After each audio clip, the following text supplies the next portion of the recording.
The Saints are just apparently have the biggest nutsack ever because first the Davenport trade, and he still hasn't played yet, and then they give him a third-round pick for a guy who's on a one-year deal who could just leave and go elsewhere. That takes a lot of cojones. So that's a touchdown for the Saints.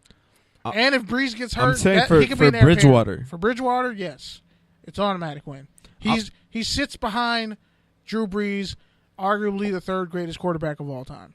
Arguably your favorite quarterback of all time. One of my favorites. He played for the Chargers, and I was a fan of him while he played for the Chargers. Do you understand how hard that was for me? And he went to Purdue. Perdon't. I'm going to say it's a touchdown for Teddy, as you alluded to. Like, there's not a better spot for him in terms of, like, learning from Drew Brees. Like, literally, it's a great comparison. Both are kind of slight. Both are mobile. Both are incredibly accurate. And it's going to be a great spot for him to really just instantly fit into the offense. And all the weapons there. If Brees retires after this year, it's perfectly lined up for Bridgewater to inherit, even if he is on a one-year deal. So that's a touchdown for that. It's a touchdown for the Jets because they actually got a third-round pick for a guy they signed to a one-year deal. And it's a touchdown for the Saints, as I already said. But let's go on a tangent here. Is it a touchdown for Sam Darnold to be starting with the Jets?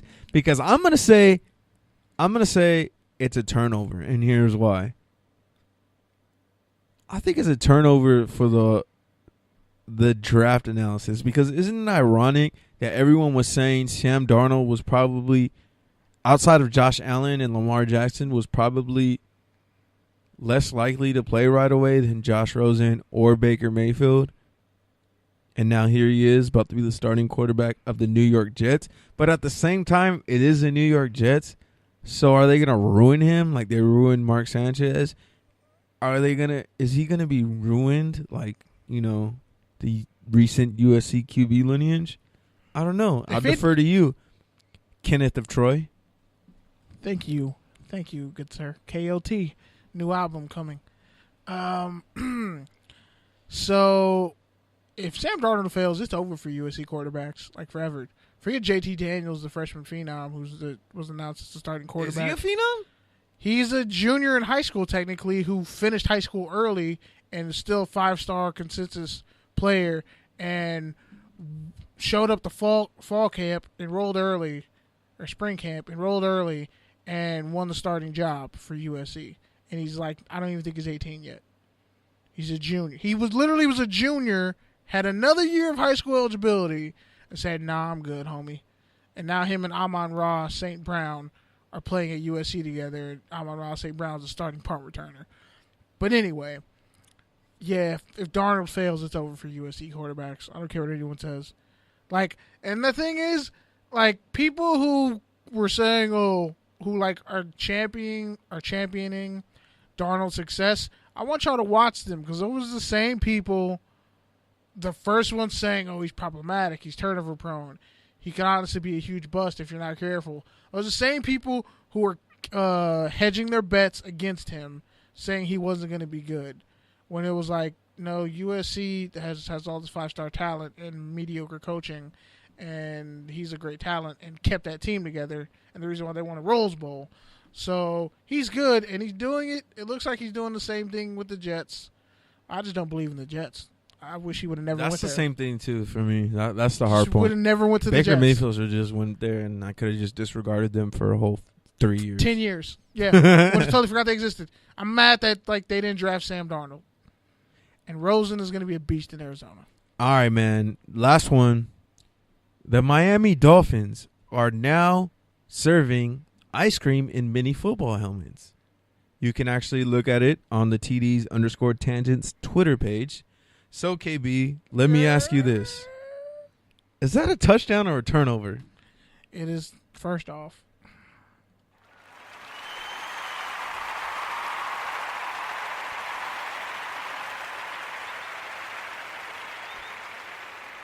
Ice cream is always a touchdown.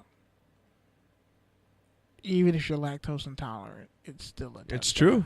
My girl will eat that shit all day long, and she's lactose. It's a touchdown. Shout out to Pete's girl. She's kept you alive. But I just want them to bring the WWE ice cream sandwiches back. And then, I'll deal with the apocalypse that this world is heading towards. Just bring that back and we straight. We square. That's all I want back. And Cousin Skeeter to be streamed online, the cartoon. For those of y'all who are old enough to remember Cousin Skeeter. Shout out to Megan Good. Megan Good was on Cousin Skeeter? Wasn't that the I feel girl? like she might have been, yeah. I know Amanda Seals was on one of those cartoons, but yeah, I think Megan Good might have been on Cousin Skeeter. And it was an offshoot of Is she still another around? show. I never hear about her anymore. No, Megan Good. Megan Good, she chilling. She chilling with her man. All right, man. I'm going to say this is a turnover. Even though the inner fat boy inside of me is saying exactly what you're saying. It's Miami, dog. Ice cream is always a touchdown. And I get to keep the mini football helmet and have a souvenir. So, yeah, I'm probably paying 25 hots for a sundae with some sprinkles, like a soft serve sundae. But at least I'm getting a helmet out of it and the enjoyment of eating ice cream while watching a football game. So I'll rock with you on that note. But I'm going to say it's a turnover because have you ever been really drunk and drinking ice cream and eating ice cream? Spumoni. By the way, Spumoni has liquor. It really gives you the spins, number one. Number two, it's Miami. Weak. So it's always hot and probably raining, so my ice cream is probably going to get messed up. And number three, it's the Dolphins doing this. Who wants to go to a Dolphins game and watch the Dolphins anyways? So you know what? It's a turnover. Y'all could have paid Ndamukong Suh instead of bringing ice cream. And Ndamukong Suh just didn't want to be back. But yeah, man, go ahead. Let's take it to the unnecessary toughness rants here on the Touchdowns and Tangents Squad, on the Touchdowns and Tangents podcast, live on the Good News radio station app and website, as well as xsquadradio.com, xsquadaffiliates.com, FPC Radio, Spotify, Stitcher, everywhere else you can find internet content, TDs_tangents on Twitter, Instagram, blah, blah, blah, whoop-de-whoop. So, KB, go ahead and get to your rant. Mute my mic. I think you need to go first. Okay. This is a week where you should go first. Okay. Well, I was actually planning on playing off of you, but if that's the option, I guess. Man, honestly, the only thing I have to say is this. Sometimes you really just have to trust the process. Whether it's with this podcast, whether it's in your own professional career, sometimes you can be in that mode where you just get grinded down and you don't feel like your break is coming. But at the same time, you know how hard you work and you know that your break is going to come and it's just a matter of time. So it's really just a matter of balancing those two opposing evils and just finding a way to maintain and persevere.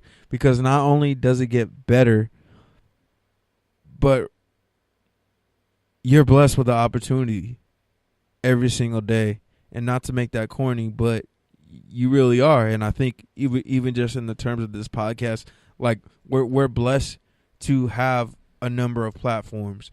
We're blessed to have a Thursday night show every single night and have a voice and have a platform. And that's really why we started this podcast. And I'm going to start rambling now. But, yeah, that's why we started this podcast is because, you know, I graduated. You were on the verge of graduating. And we didn't have a voice.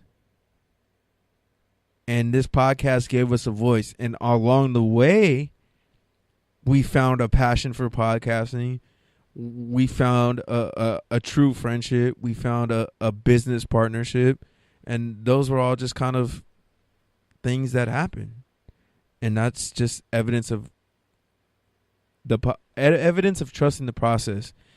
And even though Trey talked about it earlier, even though we don't have a huge audience to where we're able to monetize this podcast exactly at this moment, the fact of the matter is that we have all these different networks who listen to us, who buy into us, is really an indicator of the platform that we're building and the community that we're building. And so it's just a matter of trusting the process. And the last thing I really want to say is, man, honestly, I really do appreciate having you as a co-host, because when I do try to record it myself, it's so much harder because I'm so used to relying off of you coming off the top and you really providing that creative interest in that really unique perspective.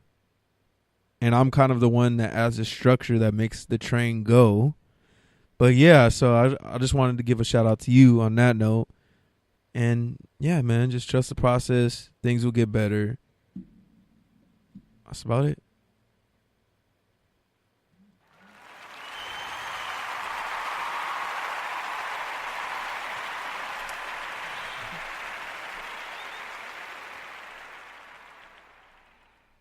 Wow, that was amazing. Thanks.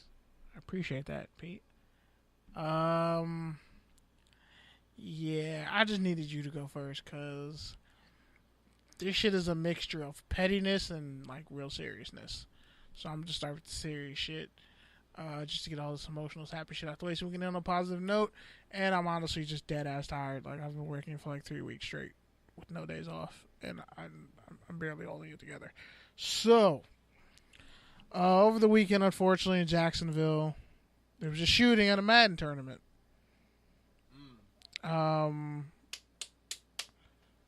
Now, we talk about race on this podcast, this broadcast, because you know what? Shit, that's the life we live. We cannot escape the fact that I'm black and Pete's Mexican. No matter what we do. Mexican. Yeah, he's not pasta. He doesn't claim like any of it. Anyway, I say he's an MBA. I'm not gonna say what that means on the air, but you can probably guess what an MBA is. And if you can't, hit me up on Twitter and I'll tell you. But yo, I'm done. When it comes to that situation in Jacksonville, this white kid murdered another guy. Murdered him after he lost in a Madden tournament. Like, I've played Madden before. I've lost. I remember for the first time I played Madden, it was in Lancaster at my biological father's house with his stepson. I'm his oldest. I haven't talked to him since I was 12. Yeah, venting time. And I'd never played Madden before. I had heard of the game, but I never really had a chance to actually play it. And it was 2004. I think that's why I hate Madden 2004 so much. He used the Falcons and just fucking QB waggled me to death. He scored like 98 points on me. The first time I ever played Madden, I was like 98-0 because I didn't know what the fuck I was doing. All right, get on. We don't want to hear how shitty you are at Madden. Shut up, Pete. So anyway, like, and even in like life, we've all had we've lost. Things have happened, but this white boy murdered a kid, and apparently he knew him because a couple years ago he had shouted him out on Twitch or whatever. And we really need to get to a point where we need to stop letting white males hide behind the real stigma of mental health anytime they commit violent, murderous crimes. And the media is totally complicit in this shit. It's just part of my beef with journalism in general. Because guess what? Some of these same people work at... You're a journalist? Even though some of these same people in media, guess what? They were probably racist and piece of shits in college, or they were really conservative, and they get to Fox or wherever, even CNN, because honestly, the media plays both sides. And that's what we've learned as journalists. Like, there's these are the good guys and these are the bad guys. No, they're the smorgasbord of everyone. And when it comes to media, you just have to deal with it and sort through shit. And when I see this white kid bring a gun to a fucking video game tournament, like, now you have to have metal detectors at video game tournaments everywhere. Like, EA Sports shut down the rest of their tournaments. I thought that was really sad because it's a video game that brings people together. I remember the Madden tournaments that they used to show on ESPN. and that one black dude with the Arizona Cardinals jersey punched a guy, and they